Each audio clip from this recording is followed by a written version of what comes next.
परमेश्वर का धन्यवाद हो, महिमा हो, तारीफ हो, स्तुति हो, प्रशंसा हो, क्योंकि वही है, वही था और वही रहेगा।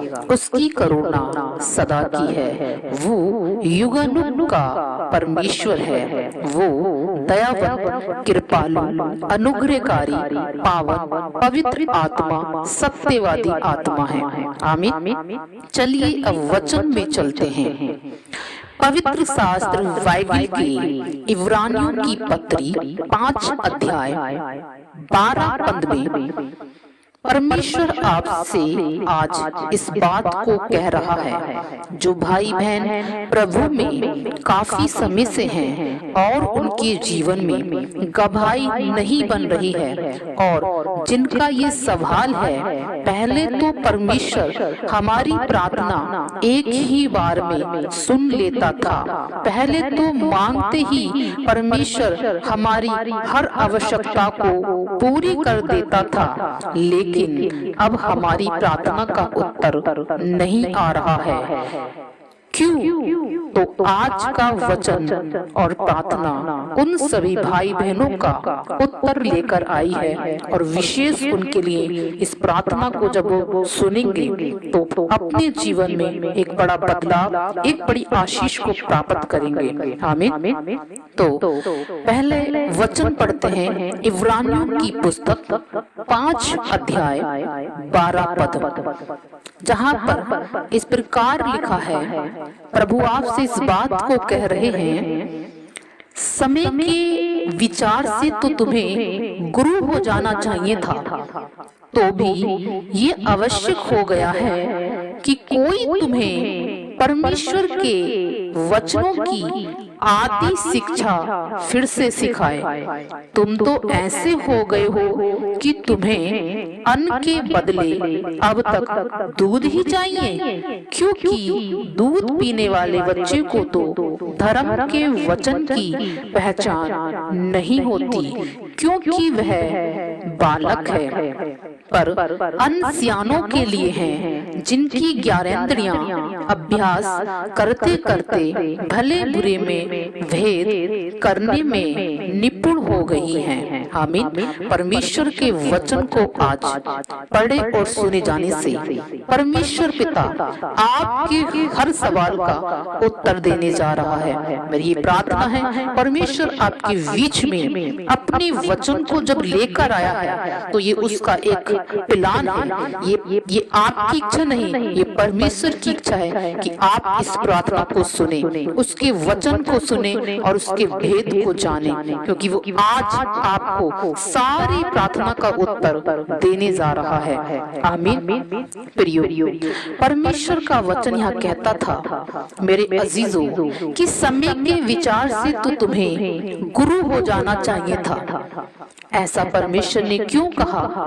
तो इस बात को बड़े ध्यान से सुनिए। जिस प्रकार जब एक न्यू बॉर्न बेबी हमारे घर में आता है, जब एक बच्चा जन्म लेकर इस संसार में आता है, तो वह डायपर में ही पोटी शुशु करता है और निप्पल से ही दूध पीता है। माँ बाप जरा सा रोने पर सब कुछ चेक करते हैं, कहीं इसे भूख तो नहीं लगी, कहीं इसे नींद तो नहीं आ रही, कहीं इसे सुसु पोटी तो नहीं लगी। वो उसकी हर एक देखभाल करते हैं और सब कुछ देखभाल करते हैं, और जब तक बच्चा समझदार नहीं हो जाता तब तक माँ बाप उसे संभाले रखते हैं, आने जाने में हाथों को थामे रखते हैं।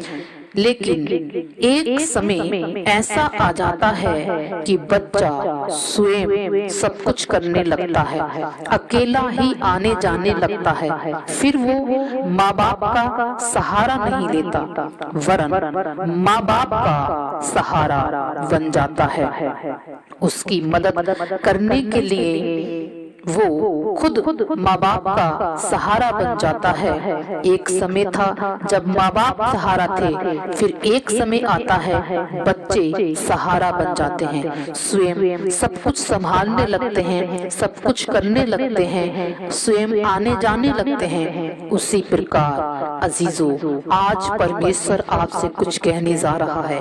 उसी प्रकार एक आत्मिक जीवन है जिसे मसीह का जीवन कहते हैं। आत्मिक जीवन भी बिल्कुल स्वयं ऐसे ही होता है। जैसे ही हम प्रभु यीशु मसीह को जानते हैं, मानते हैं, स्वीकार करते हैं, वैसे ही हम प्रभु यीशु मसीह में जन्म ले लेते हैं और प्रभु यीशु मसीह भी हमारी हर छोटी छोटी प्रार्थना का उत्तर देने लगता है।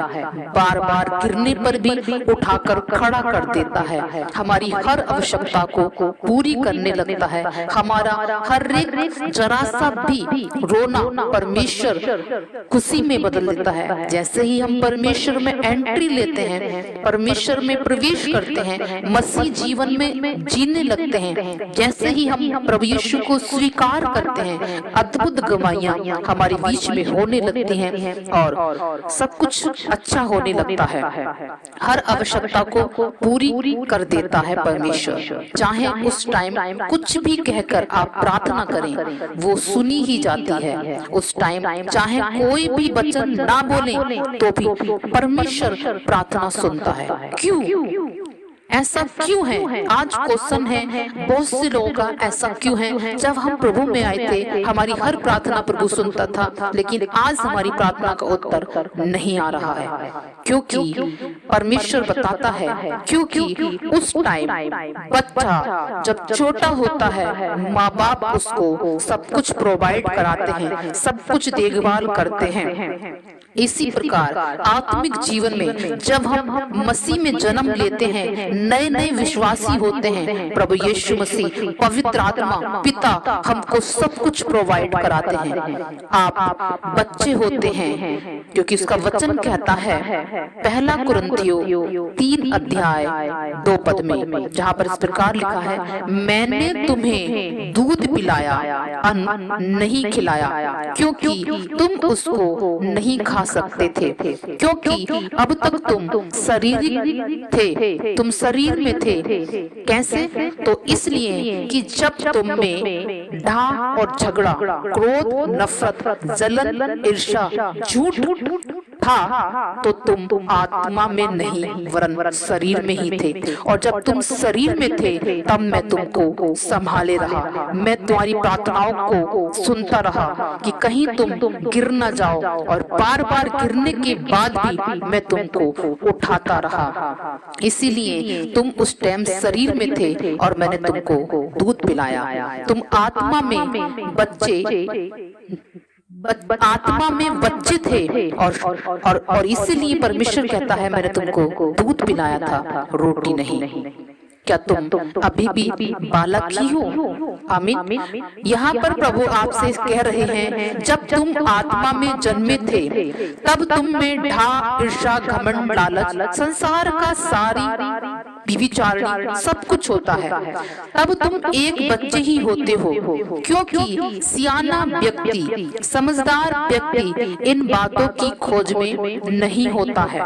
इसलिए परमेश्वर भी जब तक आप सियाने नहीं हो जाते, तब तक आपकी हर प्रार्थना को सुनता है, सुनता रहता है, और प्रार्थना करनी भी ना आए तब भी वो आपको संभालता है और उठाकर खड़ा करता है। लेकिन जैसे ही आप आत्मिक जीवन में बड़े हो जाते हैं, सियाने बन जाते हैं, तो परमेश्वर आपको अधिकार दे देता है। जैसे एक माँ बाप अपने बच्चे को बड़ा होने पर, जब बच्चा बड़ा हो जाता है, सब कुछ सौंप देते हैं, पूरा अधिकार दे देते हैं, उसी प्रकार परमेश्वर पिता आपसे कह रहा है, समय के विचार से देखा जाए तो तुम्हें गुरु हो जाना जाना चाहिए था, मास्टर हो जाना चाहिए था, एक्सपर्ट हो जाना चाहिए था। दूध के बदले अब अन्न खा लेना चाहिए था। अब दूध छोड़कर रोटी पर आ जाना चाहिए था। वो रोटी कोई और नहीं, परमेश्वर का वचन है। यूहन्ना 6:35 में लिखा है, प्रभु यीशु मसीह ने कहा, जीवन की रोटी मैं हूँ, जो कोई मेरे पास आएगा वे भूखा ना होगा, और जो कोई मुझ पर विश्वास करेगा वे कभी प्यासा ना होगा। मैं ही जीवन की रोटी हूँ, जीवन का जल हूँ, जीवन की ज्योति हूँ। आमीन। परमेश्वर आपसे कह रहा है, अब तक तुम्हें दूध की नहीं, अब तुम्हें दूध की नहीं, अन्न की जरूरत है, रोटी की जरूरत है। जैसे माँ बाप एक बच्चे को दूध पिला पिला कर संभालते हैं, बड़ा करते हैं, लेकिन एक समय आता है बच्चे बड़े हो जाते हैं और वो माँ बाप को संभालने लगते हैं, रोटी खाने लगते हैं और रोटी कमाने लगते हैं और वो माँ बाप को संभालने लगते हैं। उसी प्रकार परमेश्वर भी आपसे इस बात को कह रहा है। प्रभु यीशु मसीह ने इस बात को आपसे कहा है कि अब तक मैंने तुम्हें दूध पिलाया, तुमको दूध पिला पिला कर संभाला, तुम्हारी हर आवश्यकताओं को पूरा किया, तुम्हारी टूटी फूटी प्रार्थनाओं का मैंने उत्तर दिया। उस प्रार्थना को पूरा करके मैंने तुमको संभाला। जब तुमसे बोलना भी नहीं आता था, मैंने तुमको संभाला। लेकिन अब समय दूध पीने का नहीं है, अब आप रोटी को खा लीजिए, रोटी को उठा लीजिए, अपनी लड़ाई स्वयं लड़िए। मैंने तुम्हें अधिकार दिया है। कब तक आप दूध पीते रहेंगे? समय को देखकर तुम्हें मास्टर हो जाना चाहिए था, एक्सपर्ट हो जाना चाहिए था, गुरु हो जाना चाहिए था, मास्टर बन जाना चाहिए था। प्रभु यीशु मसीह कहते हैं यूहन्ना 1 बारे में, मैंने तुम्हें परमेश्वर की संतान होने का अधिकार दिया है, मैंने तुम्हें बीमारियों को दूर करने का अधिकार दिया है, मैंने तुम्हें सांप बिच्छू को रोंदने का अधिकार दिया है, मैंने तुम्हें आशीष पाने का अधिकार दिया है, मैंने तुम्हें सफलता प्राप्त करने का अधिकार दिया है। प्रभु यीशु मसीह इस बात को कहते हैं कि मैंने जब शैतान का सारा अधिकार आपको दे दिया है, आपको परमेश्वर ने सारा अधिकार दे दिया है, मुझको सारा अधिकार दे दिया है, तो देरी किस बात की? परमेश्वर कहता है खाओ और कमाओ। जैसे छोटे बच्चे के माँ बाप सब कुछ कमा कमा कर बच्चे को देते हैं, लेकिन एक समय ऐसा आता है माँ बाप देना बंद कर देते हैं। क्यों? क्योंकि बच्चा इतना बड़ा हो गया है कि वो स्वयं खा कमा सकता है और माँ बाप का खर्चा भी उठा सकता है। उसी प्रकार प्रियो, परमेश्वर आपसे इस बात कहता है कि जब आप परमेश्वर में सियाने हो गए हैं, समय को देखकर आपको मास्टर हो जाना चाहिए था, एक्सपर्ट हो जाना चाहिए था, रोटी को उठा लेना चाहिए था, रोटी को खा लेना चाहिए था। और रोटी कोई और नहीं, प्रभु यीशु मसीह है, और प्रभु यीशु मसीह कोई और नहीं, जिंदा वचन है। उसका वचन कहता है आदि में वचन था, वचन परमेश्वर के साथ था और वचन ही परमेश्वर था।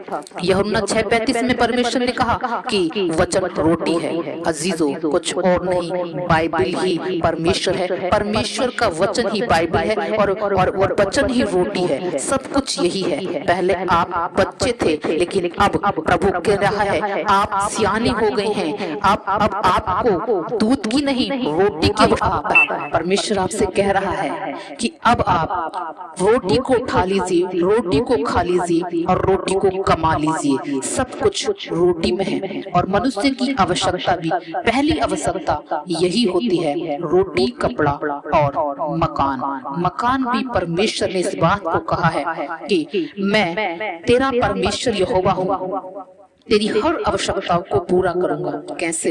वचन से। जब आप उसके वचन को थाम लेते हैं, जब आप उसके वचन को उठा लेते हैं, तो बाइबल बताती है यहोशू की पुस्तक 1 अध्याय 8 पद में ऐसा लिखा है, परमेश्वर ने कहा कि व्यवस्था की ये पुस्तक तेरे चित्त से कभी न उतरने पाए, इसी में रात दिन ध्यान लगा रहना और ऐसा करने से तेरे काम सफल होंगे।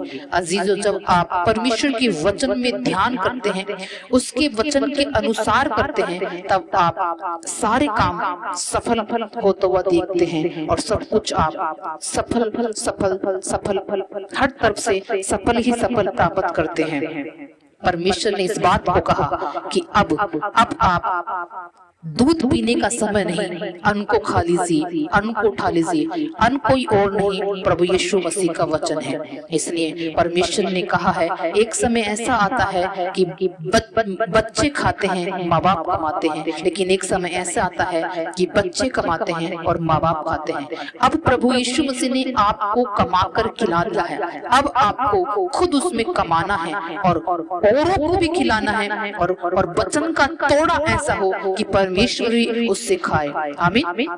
इसलिए परमेश्वर ने कहा कि एक समय ऐसा आता है कि बच्चे कमाने लगते हैं। तो प्रभु यीशु मसीह ने आज आपसे इस बात को कहा है, आपसे इस बात को कह रहा है कि मैंने पूरी बाइबल जीवित वचन आपके आगे परोस दिया है। जो आपको खाना है उसको खाइए, जो आपको कमाना है उसको कमाइए। जो मनुष्यों का संपूर्ण जीवन है वो परमेश्वर का वचन है।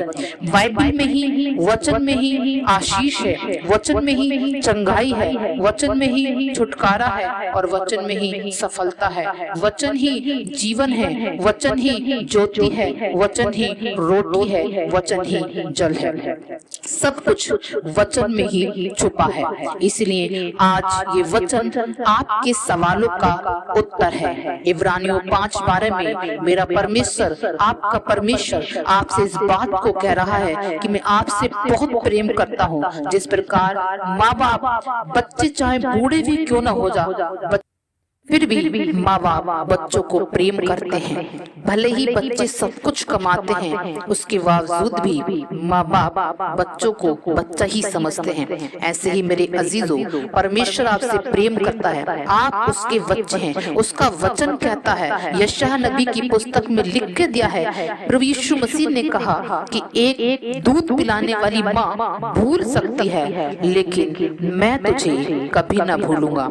आमीन। वो कभी नहीं भूलता, वो हर पल हमारे साथ रहता है। उसने कहा है इस बात को मत्ती की पुस्तक 28 पद में, उसने कहा है, देखो मैं जगत के आखिरी छोर तक तुम्हारे साथ हूं। वो कभी न छोड़ने वाला परमेश्वर है, वो कभी न त्यागने वाला परमेश्वर है, वो आशीषों का स्रोता है। उसने आपको अधिकार दिया है। आप जिस परिस्थिति में जूझ रहे हैं, आप उसका वचन लीजिए, वचन बोलिए, वचन खाइए, वचन पिए। आपके लिए सब कुछ उसने पूरा कर दिया। यीशु मसीह ने इस बात को कहा क्रूस पे, देखो सब कुछ पूरा हुआ, और अपने प्राणों को त्याग दिया। तीसरे दिन मुर्दों में से जी उठकर उसने हमें जीत दी है, सफलता दी है। आमीन। इसलिए उसने सारा अधिकार आपको दे दिया है। जैसे माँ बाप बूढ़े होने पर अपना अधिकार बच्चों को दे देते हैं, उसी प्रकार परमेश्वर प्रभु यीशु मसीह भी अपने बच्चों को बड़ा होते देख वचन के अनुसार सारा अधिकार आपको दे दिया है। आमीन। और सबसे बड़ी बात, प्रभु यीशु मसीह ने एक बहुत ही बड़ी बात कही है। प्रभु यीशु मसीह ने कहा, अगर तुम मेरे नाम से पिता से जो कुछ मांगोगे, जो पिता की महिमा के लिए होगा, वो निश्चय ही आपको देगा। एक जगह कहते हैं यूहन्ना 16:24 में, मेरे नाम से तुमने अब तक कुछ नहीं मांगा, मांगो तो पाओगे।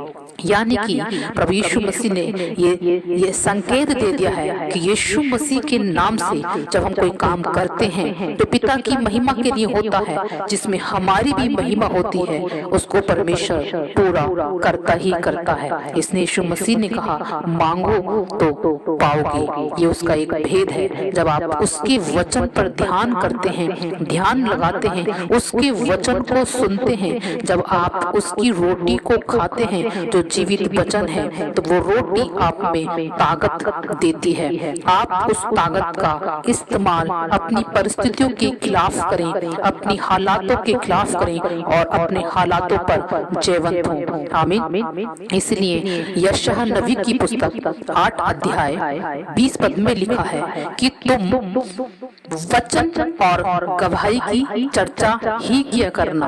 वह लिखा है कि तुम व्यवस्था और चितौनियों को भाना, मानना और उनकी चर्चा करना चितौनियां, गवाही है, व्यवस्था, वचन है। प्रभु ने कहा यदि वे मेरे वचन को ना बोले तो उनके जीवन में पौ ना फटेगी, यानी कि सवेरा नहीं होगा, उजियाला नहीं होगा। अजीजों, परमेश्वर ने आपको अधिकार दे दिया है, अब उसके अधिकार को इस्तेमाल करना आपके अधिकार में है, आपके हाथों में है। जब आप उसमें बने रहते हैं, उसका वचन कहता है यूहन्ना 15 अध्याय 7 पद में, यदि तुम मुझ में बने रहो और मेरा वचन तुम में बना रहे तो जो चाहो मांगो तुम्हारे लिए हो जाएगा।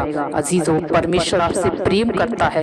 अगर वो आपकी छोटी प्रार्थनाओं को नहीं सुनना है तो उसका मतलब ये नहीं कि वो आपसे प्रेम नहीं करता। उसने आपको अधिकार दिया है, आप स्वयं अपनी परिस्थितियों को बदल सकते हैं, आपके पास अधिकार है। आप स्वयं अपने हालातों से लड़ सकते हैं। आपको उसने जीवित वचन दिया है जो उसकी रोटी है, जो एक जीवंत जीवन है। आमीन। आइए हम आपके लिए प्रार्थना करते हैं।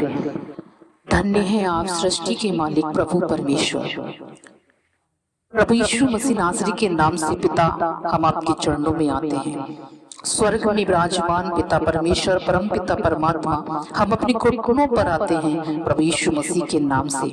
प्रभु जी, जितनी भी इस प्रार्थना को सुन रहे हैं, नादान हैं, अनजान हैं मेरे पिता, अनविज्ञ हैं मेरे प्रभु, लड़खड़ा रहे हैं या मेरे परमेश्वर परिस्थितियों से घिरे हुए हैं, आज तेरा वचन कहता है कि मैंने तुम्हें अधिकार दिया है सांप बिच्छू को रोकने का, बीमारियों को दूर करने का, दुष्ट आत्माओं को दूर करने का मैंने तुम्हें अधिकार दिया है। मेरे नाम में तुम्हें अधिकार मिला है। प्रभु यीशु मसीह, मैं तेरा धन्यवाद करती हूँ पिता परमेश्वर, और जो अधिकार तूने अपने दास दासियों को दिया है, अपने चेले, अपने बच्चों, अपने उन जनों को दिया है मेरे प्रभु जी, उसी अधिकार में मैं आज ये प्रार्थना करती हूँ प्रभु, जितने इस प्रार्थना को सुनते हैं खुदावन, आज मेरे प्रभु जी ये वचन उनके जीवन में काम करने पाए और हालेलुया तेरी महिमा उनके बीच में होने पाए। प्रभु जी, जितने भी अंधकार की शक्तियों के ग्रस्त हैं, अंधकार की शक्तियों में दबे हैं, आज स्वतंत्र हो जाएं। तेरी महिमा हो, तेरी तारीफ हो, तेरी प्रशंसा हो, तेरी महिमा करने वाले हो सके। हालेलुया मेरे प्रभु, मैं तेरा धन्यवाद करती हूँ। तेरा वचन कहता है जो कुछ तू पृथ्वी पर बांधेगा वो स्वर्ग में बन जाएगा। प्रभु यीशु मसीह नासरी के नाम से जितनी अंधकार की शक्तियों के कब्जे में है, कंट्रोल में है, अधिकार में है, प्रभु यीशु के नाम से उन अंधकार की शक्तियों को बांधते हैं, आग के समुद्र में डालकर दफन करते हैं in the mighty name of Jesus. ऐसा तूने स्वर्ग से जानने हैं आप सृष्टि के मालिक प्रभु परमेश्वर, पवित्र पवित्र पवित्र सामर्थी पिता, सर्वशक्तिमान, सर्वज्ञ, सर्वदाता, सर्वव्यापी परमेश्वर, सनातन चट्टान, युग युग के परमेश्वर, परम प्रधान, परम पिता परमात्मा जी। प्रभु यीशु, हम आपके चरणों में आते हैं, धन्यवाद करते हैं प्रभु। बाइबल बताती है पिता परमेश्वर कि जब हम पापी थे, गुनाह में थे, व्यभिचार में थे, श्राप में थे, कर्जों में थे, कलेशों में थे, तब तू हमारे लिए इस दुनिया में आया और हमारे लिए मारा गया, गाड़ा गया, क्रूस पे चढ़ाया गया। तेरे कोड़े खाने से हम चंगा हुए। तूने सारा कर्ज हमारा उतार दिया प्रभु जी। तो तीसरे दिन मुर्दों में से जी उठा ताकि हम जयवंत हो। तूने मौत को हरा दिया। हम धन्यवाद करते हैं प्रभु जी। हाँ मेरे परमेश्वर, ये तेरा वचन है मेरे प्रभु। हाँ मेरे पिता कि तूने मौत को हरा दिया, तूने हमारा पूरा कर्ज उतार दिया, बलिदान तू हमारे लिए हो गया, अपने लहू से तूने हमें खरीद लिया। प्रभु जी तेरा धन्यवाद। महान पराक्रमी परमेश्वर, दयावान, कृपालु, अनुग्रहकारी प्रभु जी तेरा धन्यवाद। जितने आज इस प्रार्थना को सुनते हैं खुदावन, तूने एक एक का कर्ज उतार दिया है। तूने अपना काम क्रूस पे पूरा कर दिया है और तीसरे दिन मुर्दों में से जी उठकर और आज पिता के सिंहासन के दाहिने बैठकर प्रभु तो इस बात को जोड़ रहा है कि कौन मेरे वचन को बोलता है कि मैं उसको आशीषित करूं। प्यारे परमेश्वर, तेरा वचन कहता है मेरे प्रभु जी, व्यवस्था विवरण 1:11 में कि तुम्हारे मित्रों का परमेश्वर तुमको 1000 गुना और भी बढ़ाए और अपने वचन के अनुसार तुमको आशीष दे। पिता, जितने इस प्रार्थना को सुनते हैं मेरे प्रभु, आज तू उन्हें 1000 गुना अपनी उपस्थिति में, हुजूरी में, चंगाई में, जेवंत में, उन्नति में, सफलता में मेरे प्रभु उन्हें अपनी जलाल में मेरे पिता अपनी गवाहियों में बढ़ा मेरे प्रभु जी। हम धन्यवाद करते हैं मेरे पिता, जितने कर्जों में तवे हुए हैं, कलेशों में तवे हुए हैं, विपत्तियों में तवे हुए हैं, बीमारियों में तवे हुए हैं, टेंशनों में तवे हुए हैं, डिप्रेशन में तवे हुए हैं, झूठ और निंदा के कारण सताए हुए हैं प्रभु, आज मेरे प्रभु अपने मुख का प्रकाश चमका और टूट जाए वो बंधन पिता परमेश्वर। तेरी सामर्थ्य है, तेरा चमत्कार हो, तेरा उजियाला हो मेरे प्रभु जी, क्योंकि बाइबल बताती है पिता पृथ्वी बेडोल सुनसान पड़ी थी, गहरे जल पर अंधियारा था, तूने कहा उजियाला हो तो उजियाला हो गया मेरे प्रभु। आज इनके जीवन में मेरे पिता तेरी वेदारी का, तेरी मोहब्बत का, तेरे जलाल का, तेरी चंगाई का, तेरी आशीषों का उजियाला हो, उजियाला हो, उजियाला हो, उजियाला हो मेरे परमेश्वर। तेरा लहू आए मेरे प्रभु जी, जो भी अंधकार की शक्तियां इनके घरों में कर्जे को लाती हैं, कलीसों को लाती हैं, फेलियर को लाती हैं, सब कुछ फ्लो करती हैं, प्रभु यीशु के नाम से आज वो सारे बंधन तोड़ते हैं in the mighty name of Jesus. Holy ghost fire in the name of Jesus. सारे कर्जों को, सारे कलीसों को, सारे डिप्रेशन को, सारे अंधकार की शक्तियों को गेट आउट करते हैं, get out, get out, get out, get out, चल चल चल चल पार इन यीशु मसीह के सामर्थ्य सामर्थ्य सामर्थ्य सामर्थ्य सामर्थ्य नाम में। अंधे देखते हैं, लंगड़े चलते हैं, गूंगे बोलते हैं, दुष्ट आत्मा थरथराता है, निकल जाता है, मुर्दे जिंदा हो जाते हैं, जीवित और जीवित और जीवित नाम में। हालेलुया, आमीन, थैंक यू जीसस। प्रभु तू ऐसा ही कर रहा है मेरे परमेश्वर, एक एक जन पर तेरे अधिकार को, तेरे कल्याण को, तेरी जय जयकार को मांगते हैं पिता, एक एक जुबान पर तेरे नाम को मांगते हैं परमेश्वर। तेरा धन्यवाद करते हैं प्रभु, जितने इस प्रार्थना को सुनते हैं वो फ्री हो जाए प्रभु यीशु के नाम में, free free free free free हो जाए मेरे यीशु के नाम से। हालेलुया, सारा अंधकार की शक्तियों का कर्जा टूट जाए यीशु मसीह के नाम में। प्रभु जी तेरा लहू आए और ये स्वतंत्र हो जाए, तेरे लहू की छींटे आए और ये आजाद हो जाए, ये पवित्र हो जाए, ये शुद्ध हो जाए, ये मेरे पिता मेरे प्रभु जी आजाद हो जाए, सारे कर्जों से मुक्त हो जाए प्रभु जी, ये स्वस्थ हो जाए, भले हो जाए, चंगे हो जाए इन the mighty name of Jesus. ऐसा तो कर रहा है, कर रहा है, कर रहा है, कर रहा है प्रभु। हम धन्यवाद करते हैं क्योंकि तूने आप मेरे प्रभु इनके सारे कर्जों को, सारे बोझ को अपने ऊपर उठा लिया है पिता। जितने इस प्रार्थना को सुनते हैं आज कोई भी खाली हाथ नहीं बैठे, तेरे नाम में, तेरी उपस्थिति में, तेरी हुजूरी में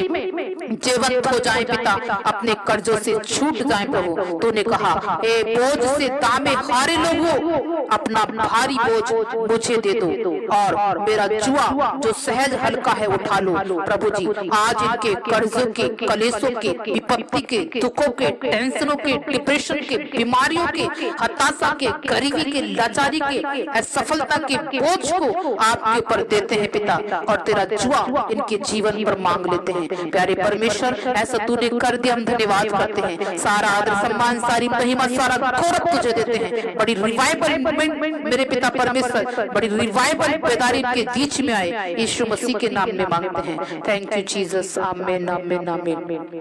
अजीजों, परमेश्वर के वचन पर ध्यान लगाओ और इस प्रार्थना को दोबारा सुनना ताकि आपको वचन समझ में आए, और जब वचन आपके बीच में बोला जाता है उसे आमीन कर कर रिसीव करें, अंगीकार करें और कहें प्रभु ये वचन मेरे लिए है, तू मुझे 1000 गुना बढ़ाएगा, तू मुझे आशीष देगा, तू मुझे फलवंत करेगा, मैं तेरे वचन को मानूंगा, तेरे वचन पे चलूंगा और तू ऐसा ही करेगा। जब आप ये विश्वास करते हैं, परमेश्वर कहता है जैसा तेरा विश्वास वैसा तेरा फल। आमीन। God bless you.